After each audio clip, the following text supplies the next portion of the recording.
just to make it clear what exactly we're debating. Firstly, what do these rewards look like? As per the info slide, it's likely to be financial rewards, so you get a portion of the fine if it is the case the person gets convicted. We think there's likely to be enough to incentivize people to actually report these crimes, because obviously the police wants to, people to actually submit evidence, but it's unlikely to be like so much you can just like become Batman and do like full-time vigilante. So we think that is reasonable. Secondly, what kinds of crimes are we talking about? Disproportionately are likely to be things like small, everyday crimes, but that are crimes that are hard to kind of track down otherwise. Things like parking violations, things like driving recklessly, or for example, if there's like a bar fight and there's like instances of assault where it's more or less a he said, she said scenario, and you need extra corroborating evidence to make sure that person gets a conviction. Thirdly, in terms of evidence, there are a couple of things to note here. Firstly, we don't think that this pure submission of evidence is enough for a conviction. It is oftentimes going to be used as part of a process for deciding whether someone is guilty. But secondly, because the evidence needs to meet certain standards. Like you can't take the evidence under duress. You can't, for example, break into someone's house and take evidence. Like it needs to be like you take a photo in a certain instance, something like that. Because like the evidence that does not meet those requirements cannot be used in a court of law. It is useless to the police for a conviction, which means they have no incentive to actually reward that kind of evidence. But fourthly, the police are likely to set up certain guidelines. For example, they publish things that are like, don't try and directly engage, like don't walk into an assault situation, try to take a little bit of a distance back, take a photo on your phone on the street or something like that. Don't do harassment because that's illegal and will get you in trouble as well. They have incentives to do this because they don't want people collecting evidence to like get injured or put themselves in dangerous way. 3 arguments then for opening government. Firstly, this literally just means that there is less crime, and that is a good thing.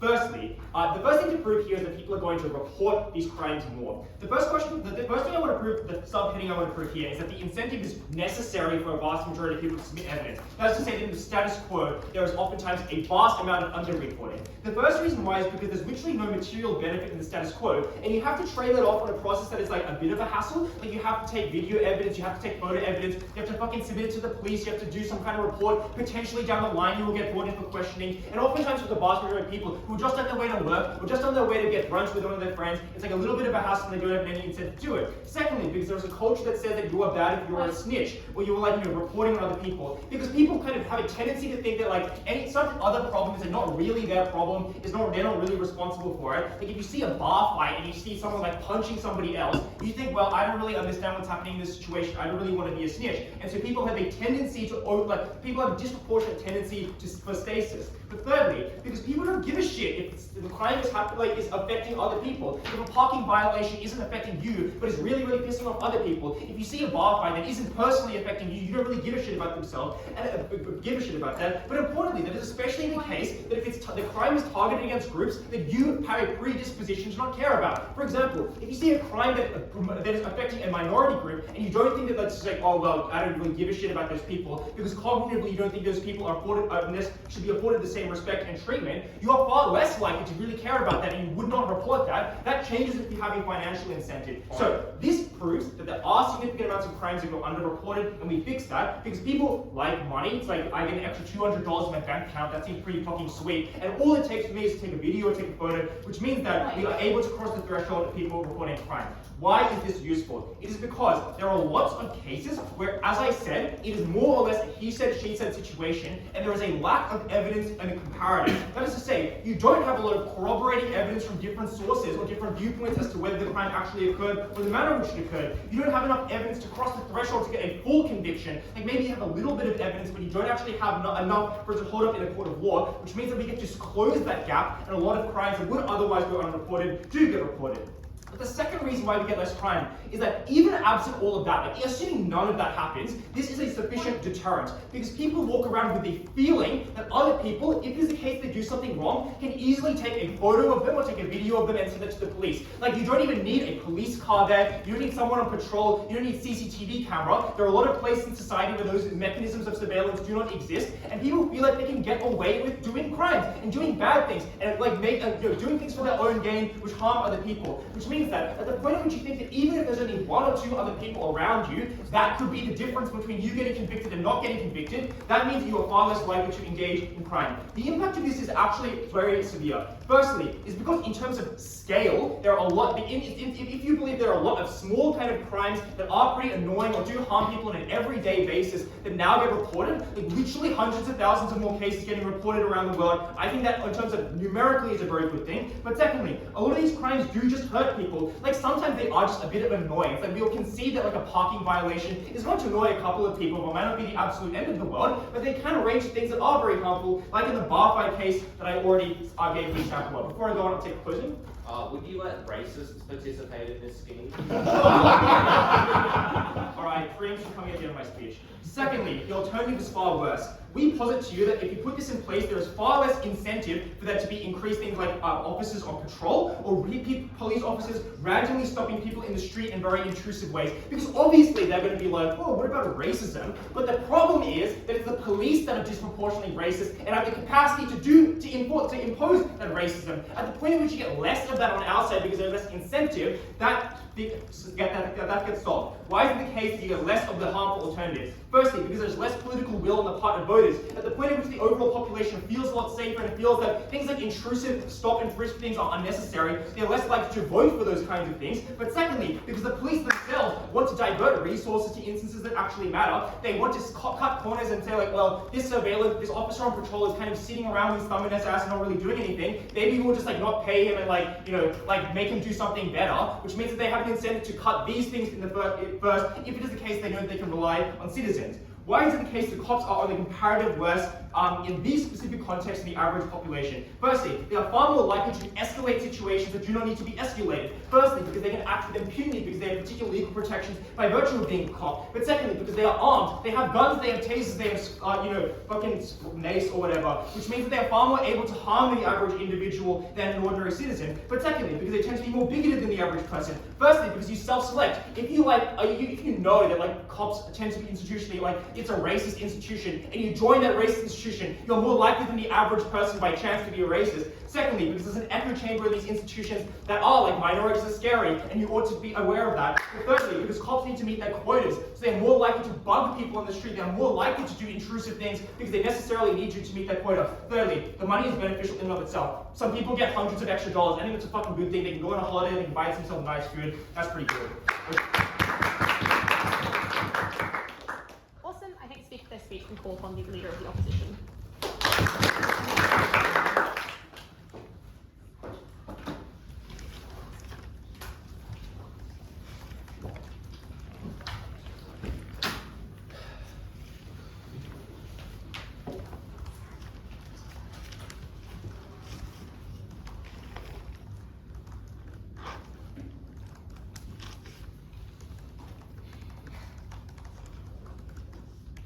This policy largely harms the poorest communities who already suffer from increased rates of over-policing and is largely ineffective in other areas. We think it's unjust, we think it won't work in most cases, and we think it's particularly harmful. This is going to be a valuable contribution from opening opposition. 3 things in this speech. Firstly, why this is unjust over-policing of poor communities. Secondly, why this policy is largely ineffective. And thirdly, why this breaks down community structures. Firstly, let's talk about why this is particularly unjust over-policing of the poor. And it is because, yes, there is a financial incentive, but that is most valuable to people who already lack a large amount of capital. Because yes, it is tired, and yes, there are burdens to taking photos of people on the street or calling the backup crime line, but those come with a tangible cost of, for example, sacrificing relationships with people because people think you are a snitch. So this is all with the cost of not knowing how much money that is. I think most people don't know how much a fine for a parking violation or how much it costs when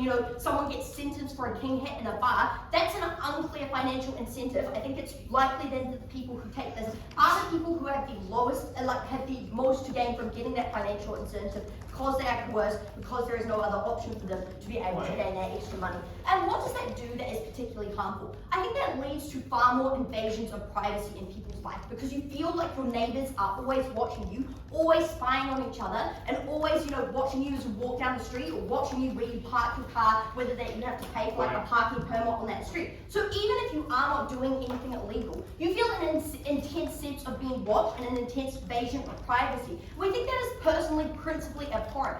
These people are not hired by the state. They don't have a role that is provided to them by the state that is supposed to monitor other people. So all they do is put stress and put the unjust feeling of feeling really I think it's gross when you feel like people are watching you. To people who are already suffering in material situations, already suffering in low excesses of poverty, they probably force them to commit that crime because they cannot pay for the parking ticket in the first place. I think that's particularly harmful for government to stand by, and it's a huge contribution principally as to why this only harms those who are already suffering. Secondly then, let's talk about why this is going to be a particularly ineffective policy in other cases. First thing I'm going to do in this point is some direct rebuttal to opening government. The first thing they say is it's particularly hard to find some crimes, e.g. parking violations or like pink hits at a bar. But I would note that there are already a lot of preventative measures in place for this. Most places hire like a parking warden, for example, that walks around the streets and takes pictures of your car. Most places have CCTV cameras outside of bars or bouncers that report you to the police. So it's unclear what the capacity problem here is on actually being able to not prosecute these crimes. I would say that these are already a valuable disincentive. You know there are CCTV cameras, you know there are parking wardens. I don't think this adds much more of an extra disincentive to stop people committing their crimes in the first place. But secondly, I would say for those smallest low-level crimes, I'm particularly unclear what the harm of a parking violation is. Like, I don't care if it's that like much more annoying to find a park. Like, who fucking cares? Next thing, we're going to talk about the next thing that opening opposite the government says is that there's less crime in general. But I don't think the mechanisms they give you here actually link to that impact. They say that a lot of people don't want to report in the status quo, and now we're going to be able to prosecute people. Those people still do the crime in the first place though. All they're doing is increasing the prosecution of people, so I don't think that actually changes the impact and the harm that happens to victims of these crimes, for example. I think it's quite weak to just say that prosecuting more people is an actual benefit in this debate, because it's unclear what that how that prosecution is meaningfully different. Next then, let's talk about why this policy is ineffective substantively. Firstly, we say this is largely a small amount of crimes. It's already explained in the first point there, because these are crimes that have to be easily photographable. It's not like, you know, you can photograph, unless you got your phone out right then, it's not like you can photograph an assault. Secondly, we think it's, so either this is only low-level crimes, which narrows the government benefits significantly, those crimes aren't actually harming that many people, or you actually put people in danger to get bigger crimes. And I know opening government says that they don't want people to go put themselves in danger, but people who feel a financial incentive, like this is a way they could make a significant amount of money if they, for example, witness a drug trade, which probably in states where, you know, they really want to crack down on drug crime like the United States, would be something that they feel like they'd be financially rewarded for significantly. That's quite harmful to those citizens, because they're likely to put their lives in danger. They're likely to, you know, end up being victims of like for example, like gangs would feel like ordinary civilians are a threat to them because they can photograph them, which creates more gang crime in that area, for example. But secondly, it's just not their fucking responsibility. Like, I don't understand why people have to feel coerced by the state to put themselves in danger. I think that's a huge harm, even if it only happens to a small group of people, because these people are likely to be significantly harmed, or people living in communities where there are high level of crime are likely to be significantly harmed by these communities cracking down. The next, before I move on, I'll take CG. So you say that parking fines, parking lots aren't a big deal, but if you're a disabled person who can't get a parking spot because some able-bodied fuck is taking all the spots, isn't that a pretty big harm? Yes, and that's why there's CCTV cameras in malls to check, and there's like a disability permit you have to put on your car that parking wardens in malls check. Alright, let's talk about what happens to police, because we think it's unlikely they're actually so over-policing, because I think when you get more crimes reported in these areas, you have higher crime stats that encourages to police to put more police into those areas because they think more crime is happening in those communities. That results in a much harsher police presence. Opening governments say that people don't vote for it because, you know, because of what they say. But I think people actually feel more crime is happening in those communities. They feel more unsafe because they see more crime happening in the statistics. And I think that leads them to vote for much harsher policing policies. And then they say they want to cut corners on the easy crimes. But I think it's actually the opposite. Police have key performance indicators they have to reach, the amount of crimes they have to prosecute, and those low-level crimes are the easiest for them to get. They see a lot of low-level crimes in those communities, they put more police in, we flip opening government there. Lastly then, let's talk about how this breaks down communities. I think the context here is that now you feel paranoid that your neighbours or other people in your community are fucking snitches. Why? The government is likely to highly publicise cases where this happens, which to incentivise more people to do it. Secondly, there's probably signage in communities like those signs on like trains in Singapore that are like, you know, if you chew gum, like report it to the police. But thirdly, in poor areas, they understand the need. They understand that people need that money and think they are likely to report on them. Even if it's practically not true, and you believe all of government bench, people feel paranoid about that because they don't want a criminal record. Criminal records suck, fines suck, so they want to avoid that. And I think this means that you're less likely to turn to your neighbours when you are in danger, and these are highly impactful cases. If you have a drug overdose and you need someone to call an ambulance for you, and you go to your neighbour and say, please call, what is it in this country, 911? I think that means that you don't feel safe to reach out to them anymore because you think they're going to come into your house and photograph the cocaine you did on the weekend, and you're going to go to prison for doing drugs. I think that's harmful for you being able to access the help you need and harmful for your community as a whole.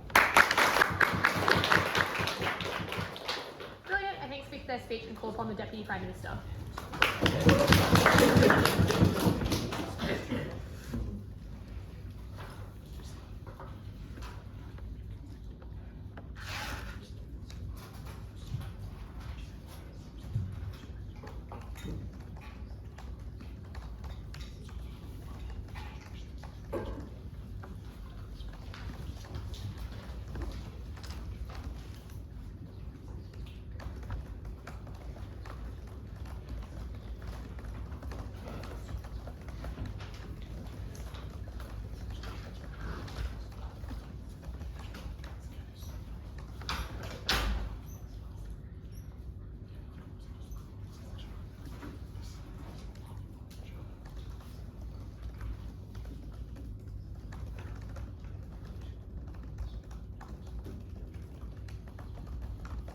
Apologies in advance, the speech will have no structure, it'll just report to 5 claims and get out of that LS.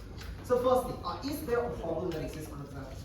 And the claim there is just, well, in certain areas you have things like police officers, like parking maids, and that probably means that isn't the issue. Firstly, obviously that is not in the poorest set of areas that are disproportionately likely to be affected by these crimes, because CCTV just isn't put into place, because there's no political capital or will in order to protect these areas to begin with, but also because the institutions in these areas, like for example parks and stuff, just don't have the capital by which to fight them. But secondly, I would explain that there's probably just very little incentive to report the crimes to begin with, but there's no point that if there's a CCTV footage of somebody getting punched, if nobody reviews that footage to begin with because they do not know the crime occurred, what is the benefit? If somebody parked in a disabled spot, but nobody looks at the evidence available, what is the point of it? And that is what we explain specifically, is that this brings attention to a set of possible crimes that might occur. People are then able to investigate that, and depending on whether or not that crime was valid or not valid, then reach a prosecution at the end of it.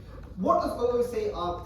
OO just says that at the end, secondly, on this isn't an issue, that you just change whether or not they're prosecuted, you don't change the crime to begin with. Firstly, that does not respond to the thing that we say about why there's less incentive to commit the crime in the first place. And you cannot simultaneously believe that there's this overwhelming pressure on individuals that are being watched at all times, but at the same time, there's no pressure on them to not commit those crimes to begin with. It's only one or the other. Secondly, prosecution necessarily means that you prevent these people committing the crimes into the future. And think about the crimes we're talking about, right? It's just you more willing to take note of the fact that when your mate has had a couple of standards and getting behind the wheel of a car, you might be able to report them at the end. Because the problem that exists under the status quo is that you're called a snitch, that you're said that you're dogging out the people around you, or that you just do not want to engage in that situation to begin with. But importantly, this gives you an incentive and an excuse. You can say, sorry man, I just need the money, which is why I'm doing it, to justify it to your other friends around you. You just say as you're engaged, it just gives you more incentive to engage with that to begin with, and more likely to figure that out. Which just, and importantly, that prosecution necessarily means you're likely to stop crimes in the future. So maybe the one this time, because your mate was out drunk driving, he didn't kill anyone, that might not be the case the next time he does it, which is why there needs to be some sort of prevention of that crime to begin with. But lastly, there's obviously just a time gap between when you pull out the camera and in the process of the crime being committed. If you're if tensions are rising in for example a bar, and you notice around you that 3 people have the cameras out, you're obviously less likely to commit that crime to begin with, because people preemptively engage in that. So that probably just explains that there is a problem under the status quo. We do fix this problem, and there are fairly significant significant impacts of this. Like, it's not just like, parking fines, which I think, as pointed out by CG, are pretty impactful to a set of people. But it is stuff that people just have norms around not reporting under the status quo that you're far more likely to get rid of. Let's then discuss the second claim, which is, well, this is going to happen a lot in poor communities, and that is likely to be bad. A couple of claims on this. The first is that these areas are just less likely to have, as I explained earlier, the services that allow you to get recourse. So importantly, if it is true that these areas have the more crime in them, this just allows those people to get more recourse for the crimes, which is the second impact of this, which is crime overwhelmingly hurts the people in these areas. It looks like things like incredible norms around, for example, assault, that means you do not report your neighbor when they might be engaging in things like domestic violence. It looks like things like just the inability, it looks like things like just being willing to cop these sort of harms around you and living in that community because you do not want to face that backlash. But comparatively, when you have this outlook, you are able to report those crimes, you are able to mask the fact and not be pushed out by your community and engage. The third thing is you probably just their claim is that if you do it, it then hurts the people in these areas more, like say parking fines. But presumably you understand more the harm of that fine to begin with, and if you do feel with neighborly with the people around you or feel with them, you're far less likely to report the crimes that are trivial and more likely to make the trade-off for the ones that are more serious or have impact. It's unclear why you would just do a parking fine if you know that it's so impactful on your being. But lastly, they don't actually prove the harm of this if people make the choice to engage with this, because money is pretty good for them, If they need the extra fucking $100, good for them. These guys never explain why that is an overwhelming coercive force that completely prevents their ability to then make a rational choice about this. At the very least, they might do this once, might not like the backlash they get from it, and never do it again in the future. They never find why they're coerced into it or why the decision itself is harmful. And I would suggest the money is pretty good there. Next, let's talk about racism, which is a very astute observation from CEO here. The first thing is just my ultimate observation is it's pretty simple. Racist cops obviously going to exist in both worlds. Racist individuals probably exist in both worlds. Not clear why this is the tipping point on that, especially since, as we explained, this is merely the starting point on perhaps getting a prosecution on individuals. It is not just somebody takes a photo that immediately leads to a net outcome. Secondly, if there is truth in the fact that if you do blindly claim that these crimes are pretty impactful on people and you do stop it, even if they are levied against minorities, you are stopping a bad behavior on net. But my last observation is clearly that it's not clear to me why this is the tipping point in the net process of the entire thing. So that is, it's not clear why the overwhelming racism in things like, for example, the court systems are not the one that skews this in one direction as opposed to necessarily this one thing of these people might identify a bit more racist. Thirdly though, we just explained that this is outweighed by the claim given by Aidan, which is that crimes committed against minorities are far less likely to be reported, and this allows you actually to prevent against it. So for example, if somebody is getting up in somebody's face and harassing them, trying to take photos of them presumably doing the crime, somebody else records that shit. Somebody else is able to identify that's an issue, and has greater incentive to feel for that individual and actually get them some sort of recourse. Closing. Don't we already have the technology to fake pictures of, say, my ex-wife's car in a disabled spot? But you were married? Cool. Actually, think of a funky extension. Please run that. But it's just observation that one, the technology isn't widely available at this point. Two, as AI gets better, you're more able to identify exactly the nuances of that. More AI develops in order to identify whether or not that thing was real or not. You can have metadata on images as to where they were created, stuff like that. Last thing is just that harassment is a little bit illegal and probably is something that the police wants to stamp out, so it's unlikely to have a net impact. And I want to emphasize here, this debate is to be won on margins. And the margins is whether or not you might stop people committing marginally worse crimes that do cause net harm in the community and that do harm a lot of people. I said harm a lot. Last thing on this claim of reducing cops, and that is just the fact that you feel this need to have those cops in the area and push for those cops for the reason that you feel more safe and around in your community. Owo just says that this boosts arrest numbers. But firstly, that's no evidence of why you need high-level cops. That is just an evidence of why you need more of this thing, because presumably this is sufficient to get the prosecution that necessarily means you do not need the external cops. But secondly, there's very little political will for that, because the fear-mongering that most people do to get money for cops happens for the worst crimes available. This actually just characterizes that most crime is low level, probably doesn't get that funding. Please run the extension on your ex-wife's car prior to Awesome. I think speaker's first speech and call upon the Deputy Leader of the Opposition.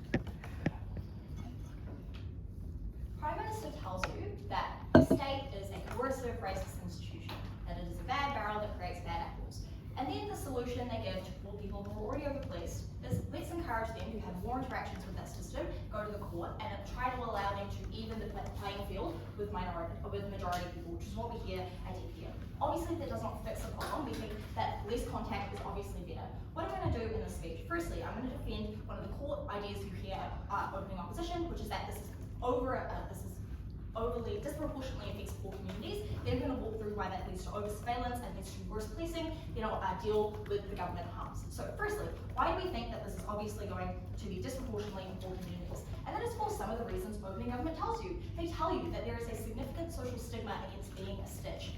That is true, and it doesn't go away just because you think you're going to get a few dollars. That means that people who have the ability to make a small financial loss in order to maintain their social standing, which is incredibly important to people, do not make that trade-off. The other reason though is because it is an incredibly uncertain amount of money, and it is uncertain you get that money for the amount of time that you might invest into doing this, given that it's not necessarily true that you're going to report a crime every time you go onto the street.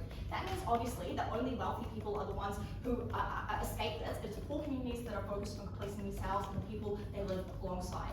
What does that mean? Firstly, we tell you it is principally bad to encourage people to surveil each other. Obviously, it is just an unfair thing to put a disproportionate amount of surveillance and pressure and invasion of privacy on poor communities just by virtue of the fact that they are poor. But secondly, obviously just having your privacy invaded is significant tangible harm that you should weigh significantly in this debate because it makes you feel like you can't trust people. But what we tell you is that this turns into practical outcomes that break down communities. Because when you feel you're being surveilled, obviously that means you're less likely to lean on people for help. And what I was trying to get at in my introduction is that if the state is oppressive, it is not clear that the solution when you're being beaten up is to go to the courts. Because like we hear, it's unclear whether or not they're going to do anything. We're not sure that the courts are an ally, that they act perfectly neutral in every circumstance. So it's unclear that people do get a fair share just because the police are called. What does definitely happen is you feel like you can't reach out for help because you know that there is a risk that you get reported and the police come into your home. That is why we look at harm prevention instead of trying to just get the police involved in every situation. We think it is bad to have them called more and more often. Obviously, vulnerable communities do deserve help in this debate. That's why we help them. Now, what are you thinking? Oh, well, the alternative is just the police going in directly on your side. But what we bring you is a point that tells you why we actually think this means to get more police allocated towards targeting minorities in the government world. Why is that? It's because obviously, if you have disproportionate amounts of poor people reporting each other for crimes, that affects crime statistics in meaningful ways. That means that when people are making decisions, when AI is making decisions about where to allocate police resources, where to allocate funding, they are always going to put it into the most high need, high priority areas that exacerbates the status quo problem. But secondly, and more importantly, if all the low-level crimes are being dealt with in people's minds, they're going to try and focus on the more serious, aggressive, high-level crimes. And obviously, if you're talking about racist systems, they think that those violent crimes are most likely to happen in poor, minority, urban communities. So obviously, that just increases the amount of police that are heavily armed patrolling those communities. We think that you worsen life for these minorities and poor people in every single way. Ultimately, we think that directly engages with their point.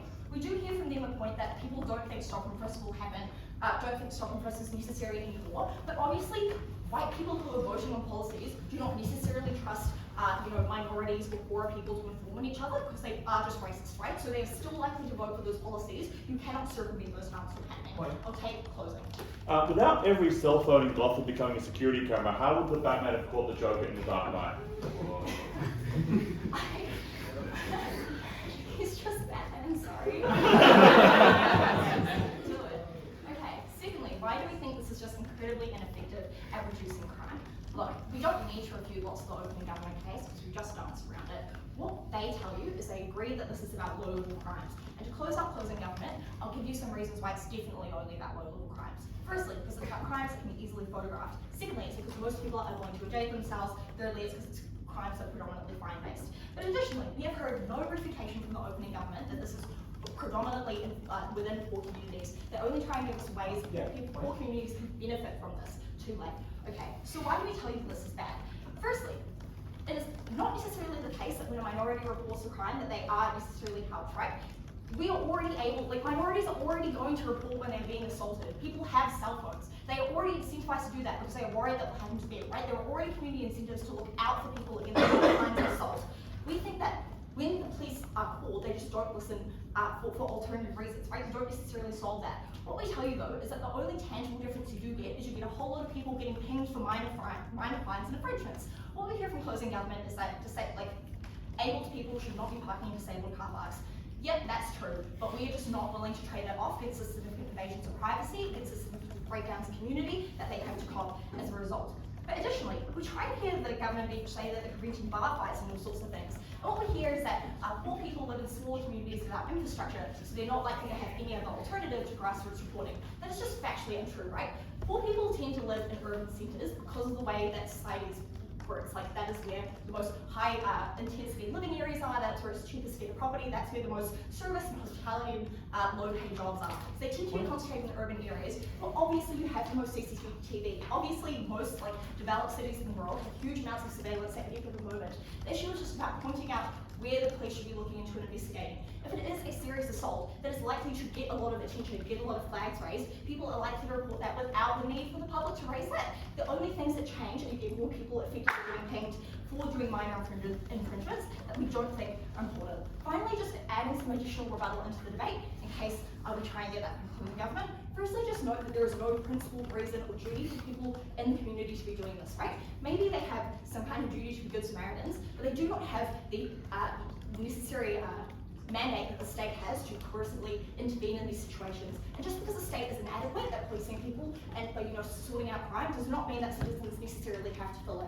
But secondly, vigilantism is obviously bad, and the worst possible case is that this happens, and that would be abhorrent. Firstly, because people are incredibly bad at making decisions. They're unclear about whether or not they should be in a situation. But secondly, they are unable to protect themselves when they get into that situation. So it is a significant risk that the government team encourages people to put themselves in dangerous situations where they may get assaulted. That is absolutely awful, not something we should support.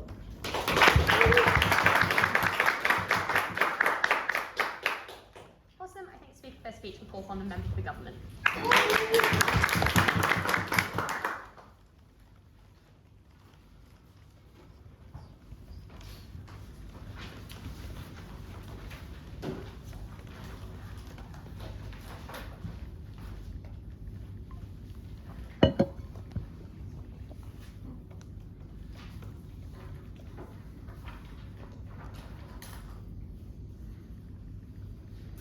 Here's the thing, over-policing already happens.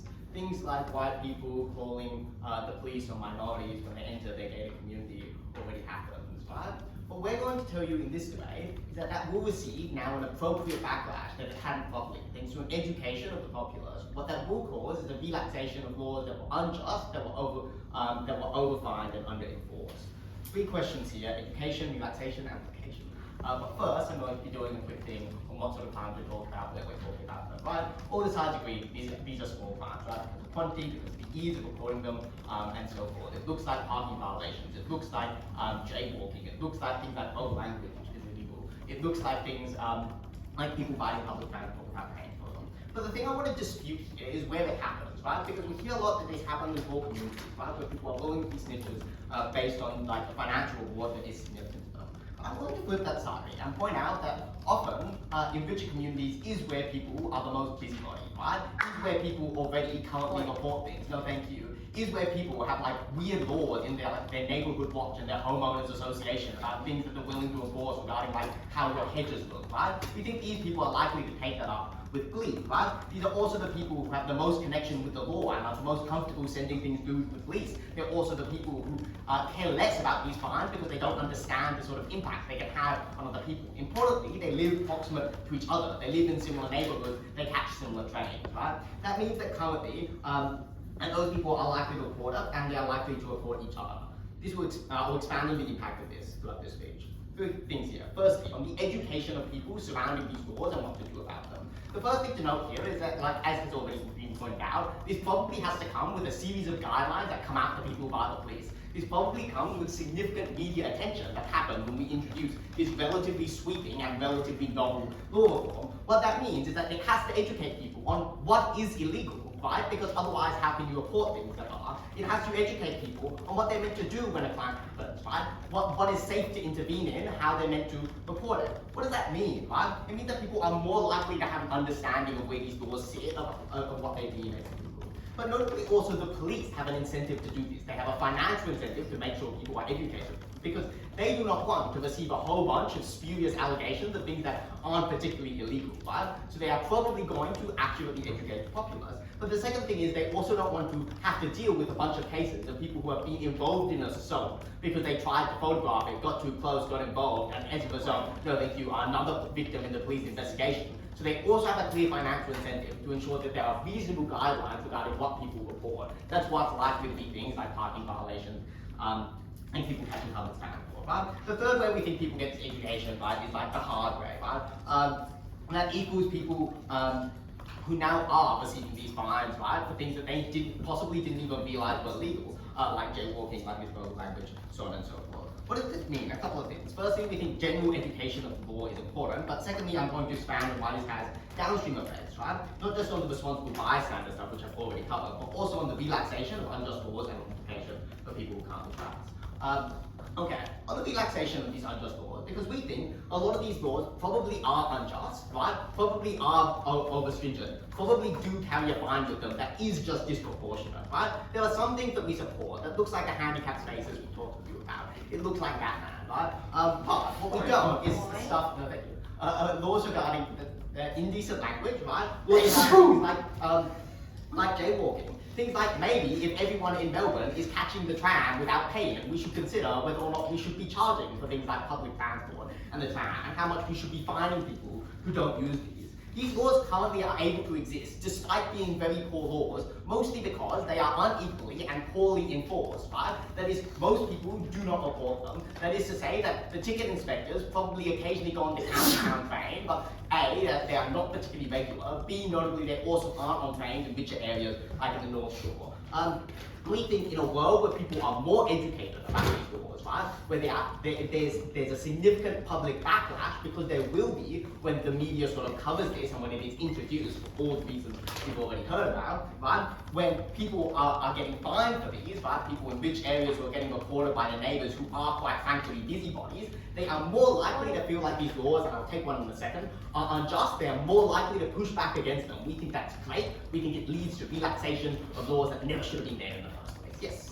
Rich people don't invite external actors in to police them. That's why they utilise their own homeowners societies. But even if they do, don't these communities still face a breakdown that denies them the ability to access help when needed, or an invasion of privacy that's far more harmful than larger domestic violence?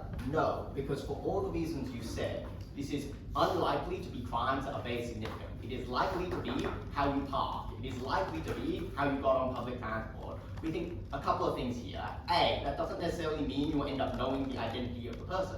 B, even when you did, and even when it's a nebulous feeling regarding your neighbours, it probably isn't the same, right? Do I go to this person in dire need when I have been involved in like an assault, when I have been involved, no thank you, in drug overdose? Probably isn't as impacted by, did Jim care about when I parked in a handicap spot, right? These are probably separate areas of your brain. They're probably different levels of magnitude. We don't think that stands. But finally, on the relaxation thing, we also think, again, there's a financial incentive from the police to get rid of laws that are spurious, right? Because it is now a huge hassle to enforce these, because they've got to, because they're receiving all these sorts of information regarding them. So to the extent that they think these laws can be done away with, they're more likely to say, screw it, let's get rid of them. They aren't helping us, they're taking up a bunch of our time, a bunch of our money. Again, we think that's a good thing. Finally, implication, right? Because let's note that there are already people who feel like they're busybodies. That looks like Bob, who occasionally shouts at and stands in front of cyclists who go down the footpath too fast, right? That looks like people who call the police on people who look too suspicious in their neighborhood. The issue is, currently those people don't really have much of a recourse, right? So what they're forced to do is try and step in themselves. They can either threaten to call the police, or they can go up to the person, they can get in their face, they can shout at them about what they're doing is wrong. We think under our side of the house, they can take a photo, they can send it to the police, they can follow the clear police guidelines that say that they do not get involved, they do not interact with the person. That's great for everyone, right? It's better for that person, because now they feel placated, now they feel heard, that's really good for them. It's great for the other person as well, because now that they don't have to fight about microaggressions, where they're riding their cycle down the footpath, right? And if it really is a law that doesn't get relaxed, if it really is something that is so bad, like they're parking in a handicapped spot, maybe we can enforce that later. These laws, the issue with our society is not that these laws are not being enforced, it's that they should not be there in the first place. We were the side that recognized that educated people, that relaxed these laws, and that placated the busy people who always do.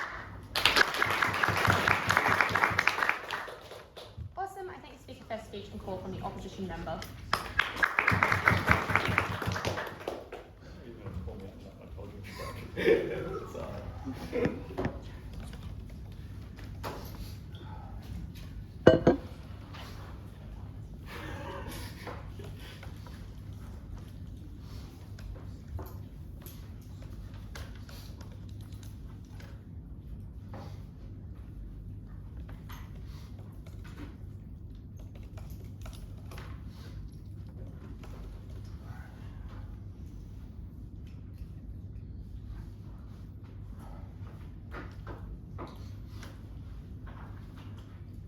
OG spluttered at you, CG put you to sleep, OO informed you that CO will thrill you with 2 dizzying extensions.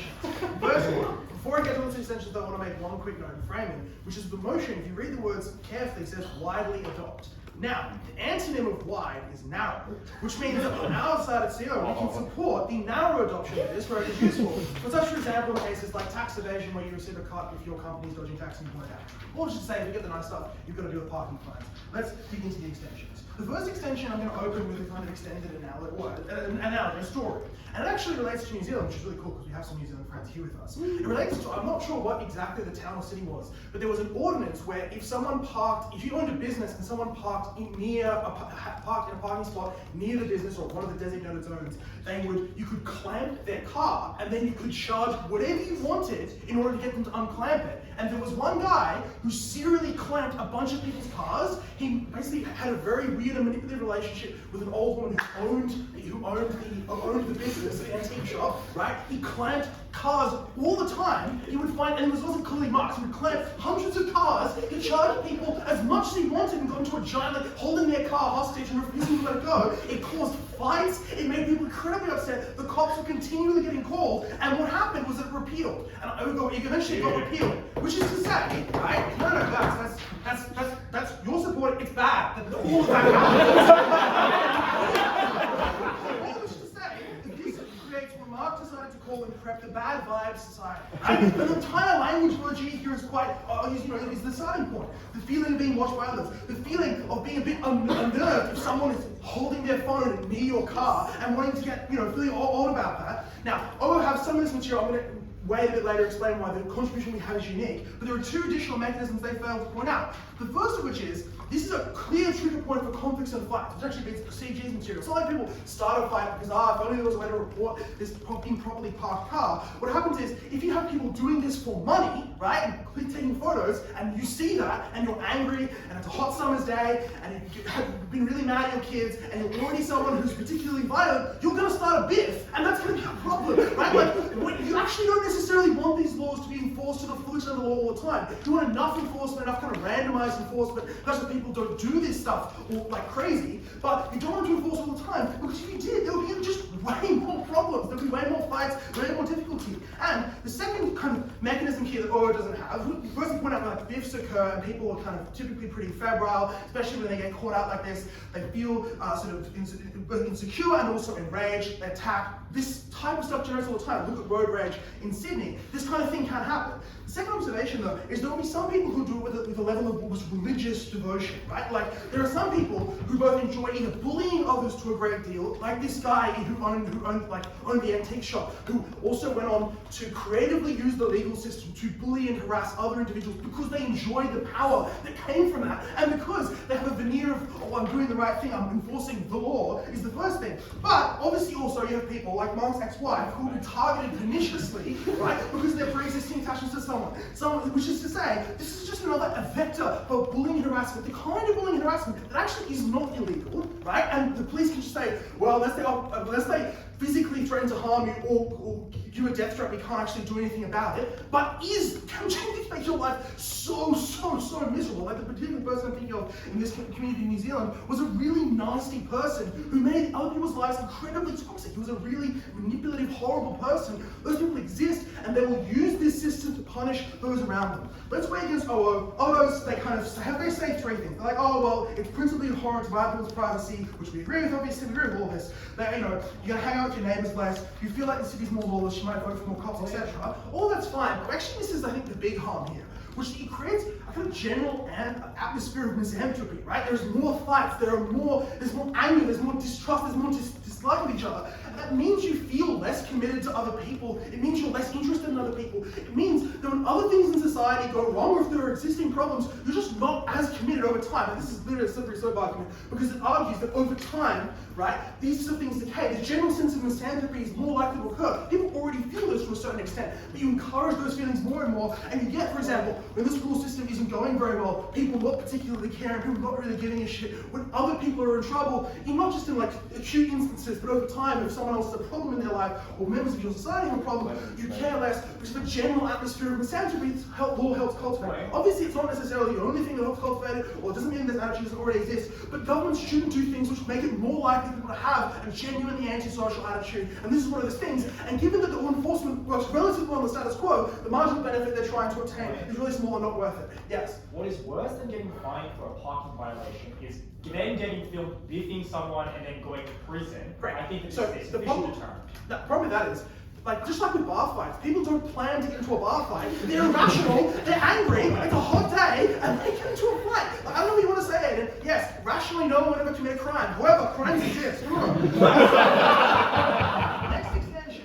Let's talk about how this creates a dependence on fine revenue that will damage local governments and damage the experience of being governed by one. So, if this, as opening government says it does, will increase tax revenues for local governments because you basically like turn every old biddy into a part-time parking fine bounty hunter, what occurs, right, is when the local government budget takes a punch, it takes a hit. For example, there's a housing crisis, a giant recession, they're terribly in debt, they need to get themselves out of a budgetary black hole. Think about what Chicago did after the GFC, where they sold every parking meter in the city to Morgan Stanley, right? Like when they were so desperate for cash, what they will do is not get rid of these laws because everyone agrees they were actually really set out in books in the first place. They'll instead increase city ordinances to find other things that people are doing that are somewhat innocuous but will cause more money, will increase the amount of money, which means more misanthropy, more biffs in the city that's already undergoing a recession. Like, this is the problem. Society becomes genuinely a lot less pleasant to live in, and I guess the other thing here is like, because you have this source of revenue, there are now political incentives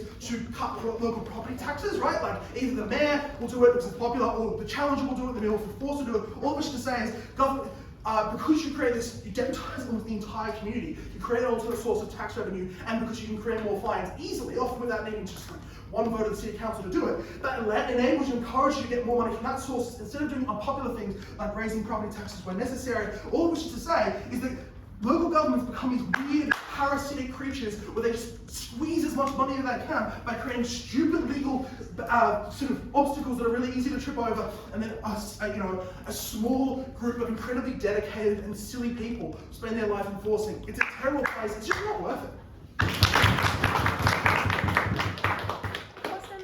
Their speech and call upon the government whip.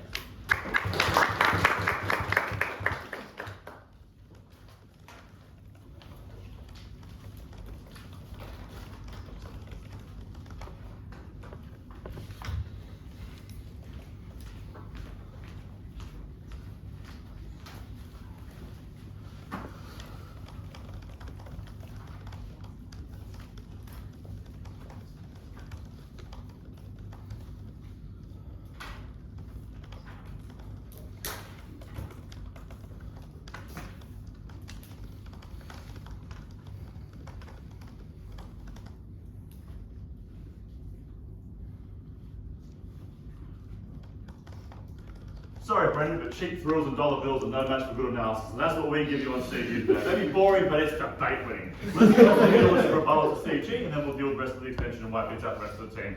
The first thing Brendan does is he sends an analogy about New Zealand cars.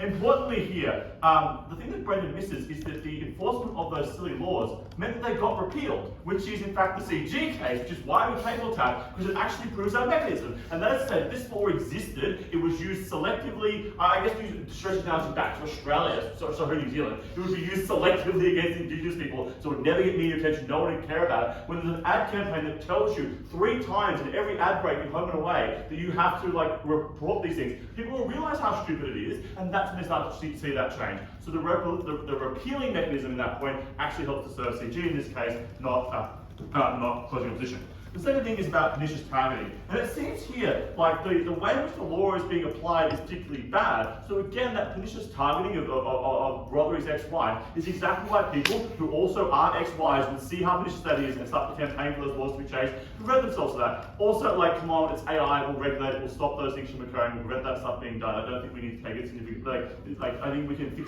fix those things to that new world in which these things are likely to be occurring. But also, I don't think it'd be admissible evidence if Rothery's ex-wife is taken into court over a bunch of frivolous claims. The last thing Brendan wants to talk about is everyone's going to go fighting. I think by Brendan's own admission, it's a slippery slope argument. Your coach debating, we don't like slippery slope arguments. So I think, yeah, that's trying to work a lot better in my head. But anyway, I think the actual response here is that we placate a lot of that violence. Because the thing that stems from a lot of violence is the fear of is the capacity of lack of control, and it's the idea that no one else is going to fix this, I have to take matters into my own hands. But you don't have to at this point because you can take the photograph and send it off, and you don't need to engage in that violence. To the extent that irrational violence occurs on hot days with a couple of fears, one, watch out, it's going to be 30 degrees tomorrow. But two, those factors stay constant across both sides, but then there's going to be a massive change in that because, as Brendan says, people are irrational when they're doing it, so they're not making irrational calculus to make more money by taking these photographs and engaging in that fight. The irrationality remains constant, so it doesn't actually have a change there. The last thing I want to talk about there is this idea that you become dependent on the revenue. I think there's a significant mismatch here between the amount of debt these cities are accruing, accruing millions if not billions of dollars, versus the amount of money that they can raise from engaging in parking fines for jaywalking. The first point to make here is in lots of jurisdictions those fines go to the state government, not the city government, so they actually get the tax revenue from a lot of those things. Particularly if we're talking about crime, those things also are enforced by local police departments. Even in America, local police departments are done by states, councils, etc. But also, I just don't think you're going to be able to significantly mitigate the debt. Like Detroit isn't going to be able to replace the auto industry with fining poor people, because poor people have a fixed amount of money. Eventually, you're going to bankrupt the law, won't fix that problem overall. But additionally, on their side, the lack of knowledge of what these crimes are, or the punishments of why they're evil, remains constant, as does the decision making and the incentives and potential benefits they can achieve. They all remain constant on both sides of the debate, which means the things that if that is likely to happen, it's likely to occur on both sides. But the thing that doesn't stay constant is the big advertising campaign that Shiva explains to you, which means people now see how silly this is and start to advocate for that change, and that's why it is good for this debate. Point. Go on, yes. Political crimes are the bread and butter that allow police to show the corrective and secure needs his budget, and the public tend to buy in because they are scared of rising crime and want to believe the police are useful. Why would either party advocate for crimes to be removed? Well, the change here is that people, in an amorphous sense, love low-level crime enforcement. They love seeing those numbers go up because they never see the enforcement of those crimes. They never advertise to them how, what the fines are, what even is a crime in lots of cases. It's a very, very amorphous concept. But if your description is true, everyone is stitching in everyone, there's photographs and mobile phones at 10 paces. That's when the awareness of that and the potential that can apply to you starts to massively go up, which is what generates the attention for change going forward. The next thing I want to look at in this debate is basically whipping out how it beats the rest of the teams in the debate. I want to look first at their contribution of what crimes are actually being the most relevant in this debate. Now, Top 5 actually does a fair bit of work for us here in narrowing the debate. And I think Grace's speech actually does the best job of this, where they point out that this debate is only about really tiny, small findings. Because great, that is our extension and actually helps us here. Because as OG wants to talk, OG wants to claim the big things, fix king kits in pubs and things like that, like Pitt or Barrie. But unfortunately, OO was correct. We already have CCTV that is already fixed. What it means then is the small things. It is the parking fines, it is the summary offences like jaywalking or offensive language, things that are applied unfairly, etc. For all the reasons of self-preservation, police incentives, etc. So, given we're looking at that, why is that important? A, it means it because it limits the change elsewhere in the debate, because it's that sort of time already looked after. But secondly, when OO it means it knocks out all the stuff that OO does to tackle OG or the big crime stuff, and engages with OO's best cases to apply to small, low-level stuff. So, that contribution is important to the debate because it means we're talking about we get the most tangible change in the area we're talking about. The second contribution we make in extension is to talk about money, is to talk about who actually takes this up. Because OG's claim here is that, well, people want money so they'll take it up. But they also limit all the benefits of this take-up by identifying the significant number of reasons why people don't want to go to the effort of doing this, the time, the difficulty, the being bothered to do it all, pre-existing laziness, the backlash they may receive. We'll hear in DPM, you'll do it once, receive some backlash and never do it again. And also they talk about how it's unclear if you receive the financial benefit because the crime might not go through. So what all that means then is it actually money is not the motivating factor to take this up. And that, I think, also helps us to tackle OO in this debate. We talk about community and snitches, etc. Because those communities we're talking about are ones that are most likely to be the least trustful of the state, it's exactly the reasons they won't engage with the state, won't report these crimes, won't snitch on themselves, won't further that worsening. So they shouldn't occur the harm they want to occur. Why then does Shiva's extension from this point here? To identify the actual two groups that will use this. There's one, the get off my lawn people that are already doing this, that are already making those complaints, etc. Deprecate it. They feel like they've done their job, that removes the microaggression. And to be clear here, that's like this literally ran over a chihuahua and I asked him to not ride like on the footpath. Yeah, by car. So they reduce microaggression and deprecate it. Everybody else are like, what the fuck is going on here? Why is my state telling me to do this? This is average people who have a general distrust of the state, who generally don't like the police in most circumstances, who love freedom, and they're going to respond to seeing mass government advertising asking you to dob on your companions, your citizenry, and explaining how big the fines are for silly offences like jaywalking or swearing at a cop and saying no more. They're going to realise how silly this is in ways they've never realised before because they've never been exposed to those crimes. So that means that it actually fixes a lot of things, and that's why and that's why we get that change. It also responds to Brendan's get on the biff stuff, because it doesn't generate enough hate in lots of cases to generate that sort of violent outcome. And the outcome here is then its law changes. In fact, we get public pressure, but to see how silly this is police pressure, because they don't have to deal with all the frivolous complaints coming in, and that is great, because it means you get those people that OO cares about being the most vulnerable no longer have to suffer these consequences, and it is important because it makes the biggest change in the debate. At the end of this speech, we got change we're having to propose.